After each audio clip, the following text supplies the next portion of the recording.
guys, selamat datang di 1% Podcast. 1% Podcast adalah bagian dari 1% startup life school terbesar di Indonesia. Dalam podcast ini kita bakal ngebahas topik-topik seputar kesehatan mental, pengembangan diri, serta edukasi life skills dengan tamu yang handal di bidangnya. Kami ingin kamu untuk bisa mendapatkan insight baru dan berkembang seenggaknya 1% setiap harinya. So that's all, enjoy 1% Podcast untuk hidup seutuhnya.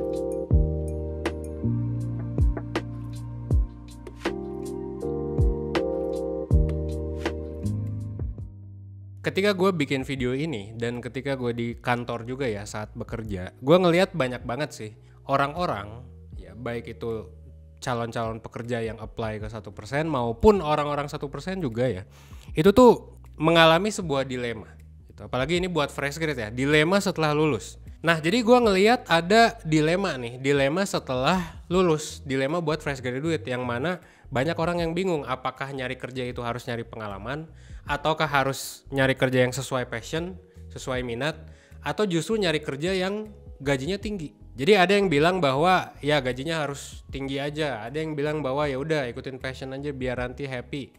Ada yang bilang ya jangan ada di toxic workplace. Ada juga yang bilang ya udah cari pengalaman dulu aja sebanyak-banyaknya. Nah terus yang mana yang bener?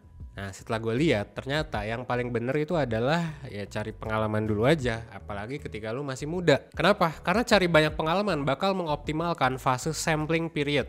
Nah ya, alias ini fase belajar dan fase eksplorasi untuk ngelihat sebetulnya lu tuh cocok ke karir yang mana aja gitu. Jadi gue sebetulnya cukup pro ke ya nyari pengalaman dulu aja, karena gue juga seperti itu ya sebelum ada di posisi sekarang. Jadi gue juga udah explore berbagai macam bidang bahkan sejak mahasiswa ya, dari content writing, video editing, business development gue pernah, bahkan sampai ke gue tuh dulu sempet kerja di assessment center gitu ya, yang mana itu psikologi banget. Jadi gue udah nyoba banyak, explore.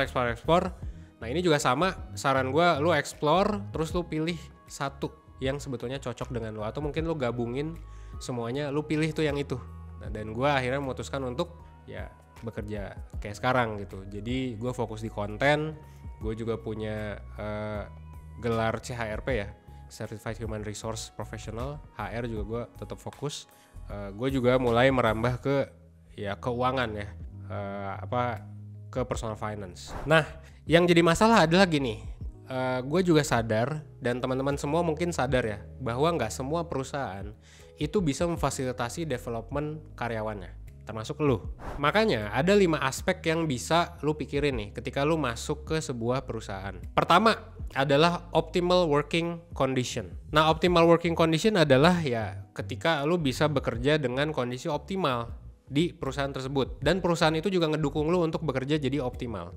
Yang kedua, faktornya itu apa? Faktornya adalah opportunity for advancement. Jadi lu punya jenjang karir yang bisa dibilang ya jelas lah, dan juga lu disupport oleh atasan lu, oleh kolega lu, oleh perusahaan, oleh HR-nya sendiri untuk gimana caranya lu bisa maju ke atas.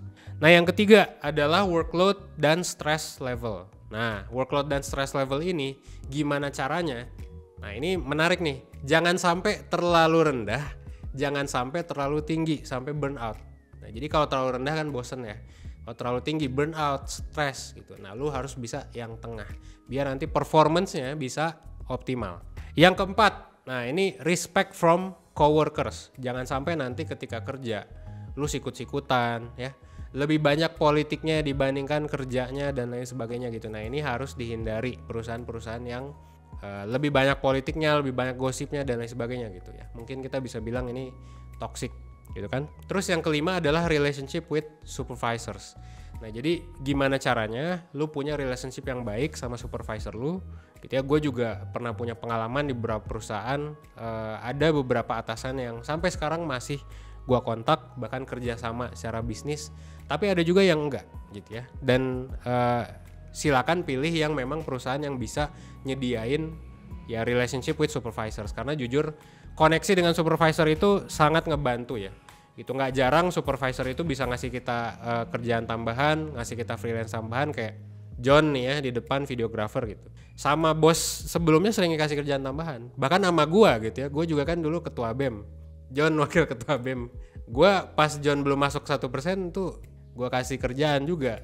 Ya gue nggak bisa bilang bos ya, tapi kayak itu ya, koneksi dengan supervisor, dengan atasan tuh ngaruh banget nanti ke gimana lu dapat kerjaan, bahkan gimana lu direkomendasiin. Bahkan bisa juga buat beasiswa ya, buat rekomendasi. Nah kalau misalnya lu bingung nih, kira-kira perusahaan apa sih yang bisa ngasih semua aspek tadi? Nah perusahaan yang bisa ngasih semua aspek tadi itu, kalau saran gue sih lu bisa coba apply ke Accenture. Accenture ini adalah perusahaan global yang bergerak di bidang jasa konsultan. Nah ya, jadi konsultan manajemen, konsultan teknologi, dan konsultan digital. Dan ini udah ada di mana-mana si Accenture ini. Dan yang spesial menurut gue adalah Accenture ini udah bisa ngasih kelima aspek tadi. Dan ngasih wadah untuk lu bisa berkembang jadi keren banget. Dan kebetulan Accenture juga lagi buka berbagai macam bidang ya untuk lu tekuni. Untuk beberapa posisi buat lo yang lulusan diploma dan politeknik ini juga bisa apply. Lu bisa kejar passion lu di sini dan ada kesempatan untuk belajar cuy. Belajar banyak banget, nambah skill yang banyak banget yang sesuai dengan passion lu. Nah, jadi salah satu saran gue adalah untuk apply di perusahaan yang memang bisa ngasih 5 hal tadi. Ya, lu bisa kejar passion lu di Accenture, dan lu juga bukan hanya ningkatin skill, nambah skill, tapi juga menekuni passion lu. Dan bukan cuma itu, lu juga bakal dapet exposure cuy. Exposure itu bukan cuma dari tim yang isinya adalah orang Indonesia aja, tapi juga dari tim yang isinya adalah orang-orang luar negeri.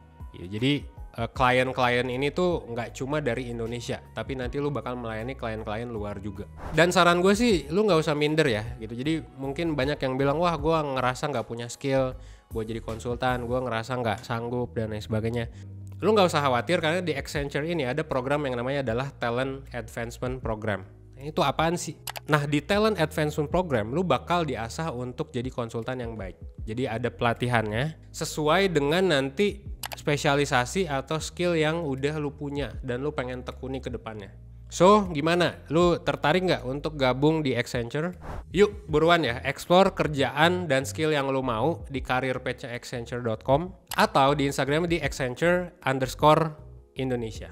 Ya, mungkin sekian dari gue ya. Gue Evanes 1%, well, thanks.